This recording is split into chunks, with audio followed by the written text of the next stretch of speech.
उठते मैंने कर खाना कर खा में था काम, फिर जल्दी से जो भी काम था वो किया, फिर निपटाया, आ गया घर पे आके नहा धो के जल्दी से तो देखा तो मम्मी को मल लिया और स्क्रीन पर उड़ गया।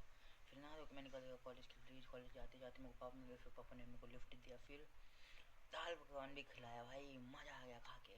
फिर मैं बैठ गया ऑटो में, फिर ऑटो पे चलने के लिए बहुत टाइम हो रहा था, तो तभी बस आ गया सामने देखा, तो मैं भाग के गया बस में बैठ गया, 10 रुपये का टिकट निकाला और पहुंच गया डायरेक्ट कॉलेज।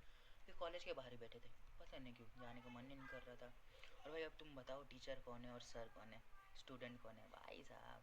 फिर आ गया मैं घर आके फिर खाना खाया और निकल गया वापस कारखाने के लिए। हाँ भाई कारखाना जाना पड़ता, बहुत काम रहता कारखाने पे थोड़ा बहुत। फिर कारखाने में काम किया जो भी था, फिर बारिश होने लगी भाई साहब, दिख भाई, हाँ दिख गया। बारिश हुई, फिर मैं घर पे आया तो ये पता नहीं जगन्नाथ का मैंने प्रसाद दिया, कोई तो अंकल कहते, फिर निकल गया मैं अपने ट्यूशन के लिए निकल के गया, फिर छूट भी गया भाई। हाँ मैं ट्यूशन में क्या ही दिखाऊँ। फिर वापस ऐसे सैर सपाटे के निकल गया। आज के ब्लॉग में समाप्त, मिलते हैं किसी और ब्लॉग में, बाय।